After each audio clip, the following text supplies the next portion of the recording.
السلام عليكم ورحمة الله وبركاته. ازيكم يا دفعة تانية اعدادي؟ عاملين ايه؟ ان شاء الله تكونوا بأحسن صحة واحسن حال.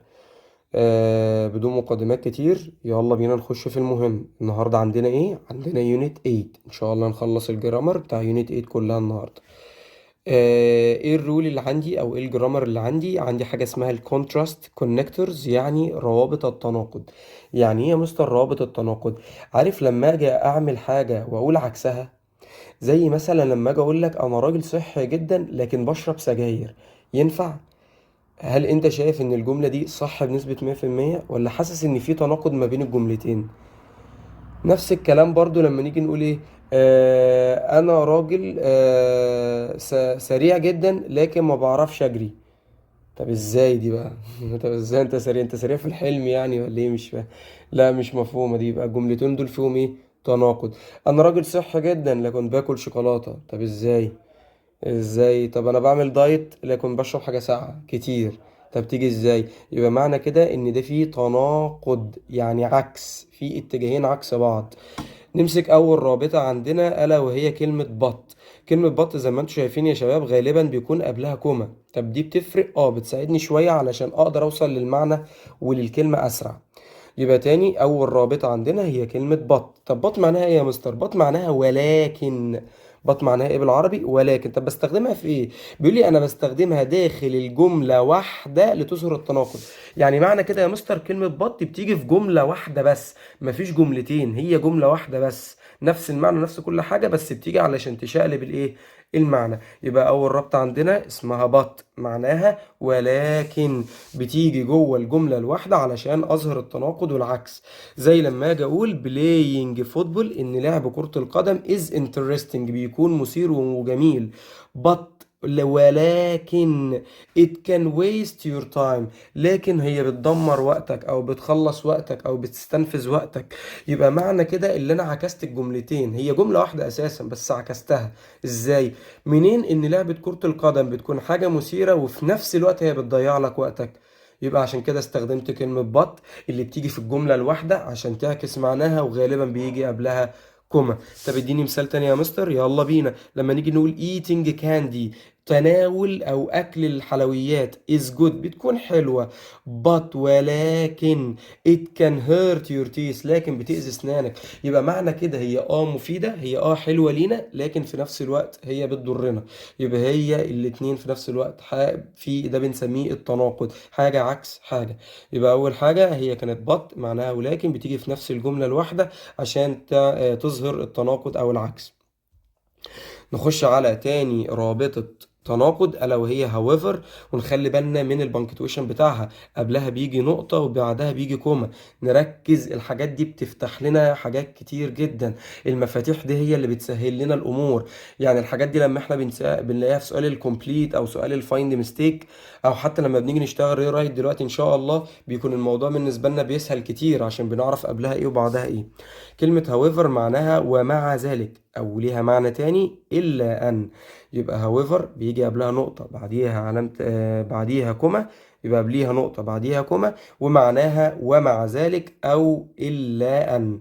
طب دي يا مستر بتيجي فين؟ بتقول لي دي بتيجي في بداية جملة جديدة. يعني يا مستر معنى كده اللي هي لازم تيجي في أول الجملة؟ لا، بتيجي في أول الجملة التانية مش الأولى. نركز يا شباب. يعني معنى كده إن however بتيجي ما بين جملتين مش جملة واحدة.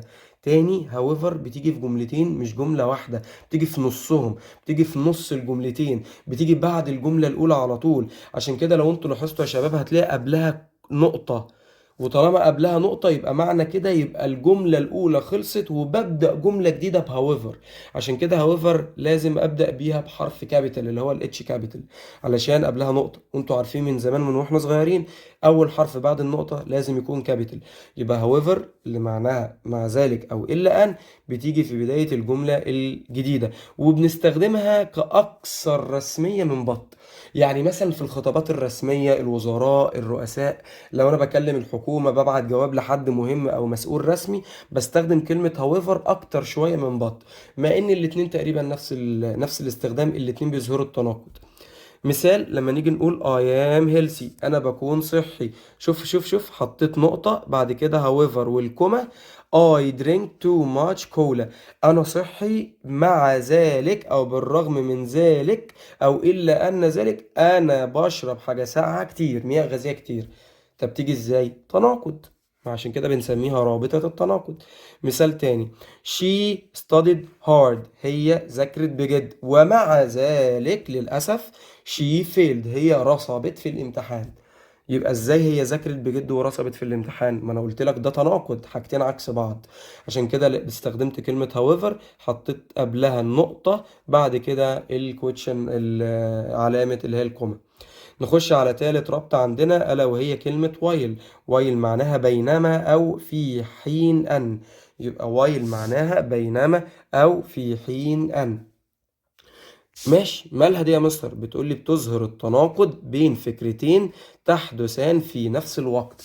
يعني ايه يا مستر؟ في حاجتين بتحصل في نفس الوقت، فكرتين بيحصلوا في نفس الوقت بس ما بينهم اختلاف، ما بينهم تناقض، الاتنين عكس بعض بس بيحصلوا في نفس الوقت بالظبط. ومعلومة جانبية ان كلمة وايل ممكن عادي تيجي في اول الجملة وممكن تيجي في النص، قشطة عادي يعني.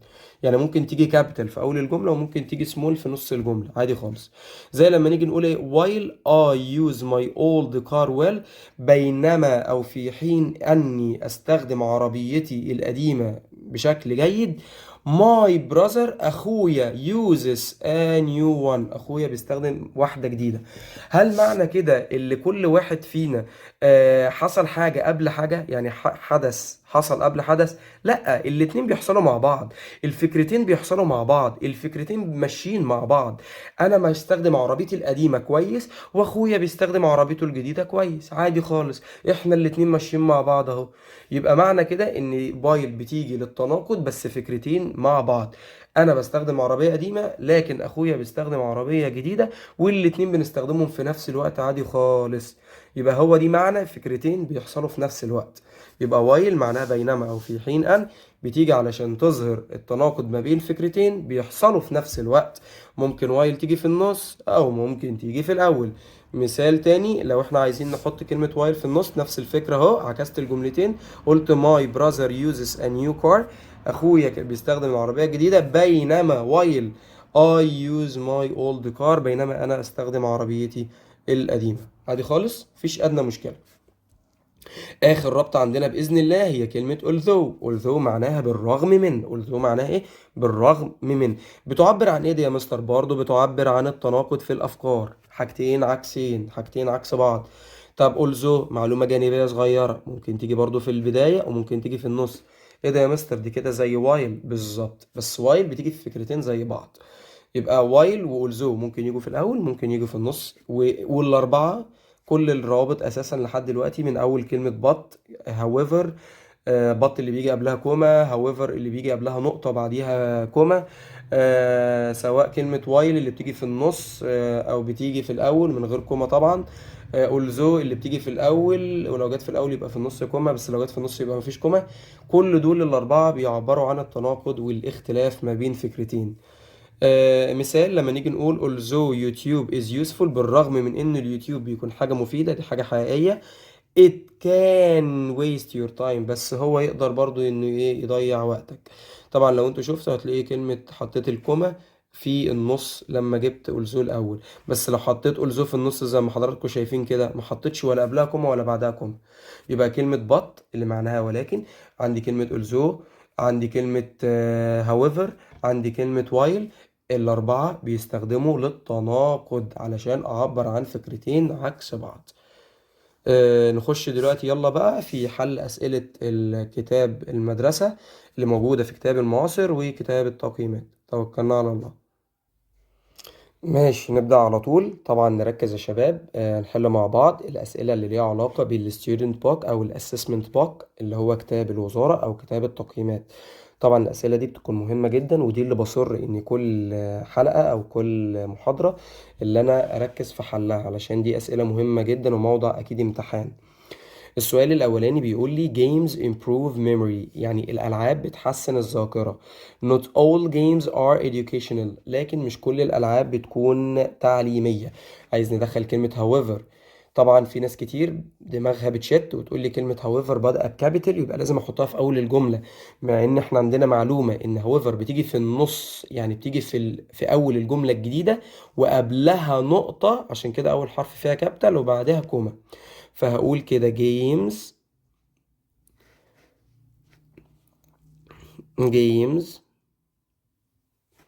improve، الألعاب بتحسن الميموري الذاكرة.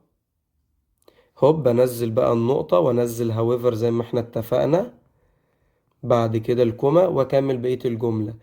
not all games are educational، يعني الألعاب بتكون بتحسن الذاكرة، وبالرغم من ده مش كل الألعاب بتكون تعليمية. يبقى جملتين متضادين، الجملتين عكس بعض. نخش على نمبر 2. technology engages students. schools need proper equipment. اي نعم ان التكنولوجيا بتحسن وبتساعد التلاميذ، لكن المدرسة برضو محتاجة الادوات التقليدية اللي احنا عارفينها او الاساسية. عايزين ندخل كلمة but اللي معناها ولكن. يبقى يلا نشتغل. يبقى نقول تكنولوجي، التكنولوجيا مالها يا مستر؟ engages، طبعا قلنا engages عشان تكنولوجي مفرد، حطينا اس. students وانزل بط وحط قبلها كوما واكمل بقية الجملة اللي هي الجملة التانية. ماشي يلا نمبر 3. although he studied hard he got low marks. بالرغم من انه ذاكر بجد بس هو جاب درجات قليلة. عايز ادخل however بتيجي في نص الجملة التانية، يعني احط قبلها نقطة وبعدها كوما. طب ما يلا بينا. يبقى اقول هبدأ به طبعا عشان هشيل although. he studied، هو ذاكر بجد، حط النقطة بعد كده however الكومة بتاعتي واكمل بقى بقية الجملة اللي هي he got low marks. يلا نمبر 4. games are fun، الألعاب بتكون ممتعة but ولكن they should also be educational. ولكن يجب اللي احنا لكن هي يجب انها تكون تعليمية. الألعاب جميلة بس لا، تخيلوا بقى لو الألعاب دي دخلت في المجال التعليمي كده هتبقى أجمل بكتير. عايزين ندخل كلمة وايل، ووايل كابيتال يبقى عايزين نبدأ بوايل الأول عشان الدبليو كابيتال فيها. يبقى وايل واكمل بقى بقية الجملة games are fun كوما واكمل بقى بقية الجملة. خلصت. يلا اللي بعدها. while traditional methods work well، بينما الطرق التقليدية بتشتغل بفعالية أو بتشتغل كويس. modern techniques engage students more، الطرق الحديثة أو الأساليب الحديثة بتشغل التلاميذ أكتر أو بتساعد التلاميذ أكتر. عايز هشيل كلمة but وأحط هشيل كلمة while وأحط مكانها but. سهلة وبسيطة. يبقى هنقول modern، هنبدأ بمودرن الأول علشان دي الحاجة الأساسية اللي هي المودرن تكنيكس. مالها يا مستر engage؟ قلت engage بس مش engages علشان التكنيكس جمع. students more but لكن واكمل بقية الجملة. او كنت ممكن اقول traditional methods work well واعمل كوما واحط كلمة but واكمل عادي modern techniques. سهلة وبسيطة يعني. نفس الكلام هنا برضو في while، برضو هقول he was tired او he stayed up late، هو قعد متأخرا to finish علشان يخلص his homework الواجب بتاعه. يلا يا شباب هنروح منزلين الكوما ومنزلين كلمة but واكمل بقى بقية الجملة التانية اللي هي was tired. اظن ان الموضوع لذيذ جدا اهو. كل اللي هنعمله اللي احنا بس نعرف اولها من اخرها، نعرف البنكتويشن بتاعتها. كل الروابط دي بتستخدم علشان اعكس ما بين الجملتين. فسهلة اهي ما تهبطش. دمتم في خير والسلام عليكم ورحمة الله وبركاته.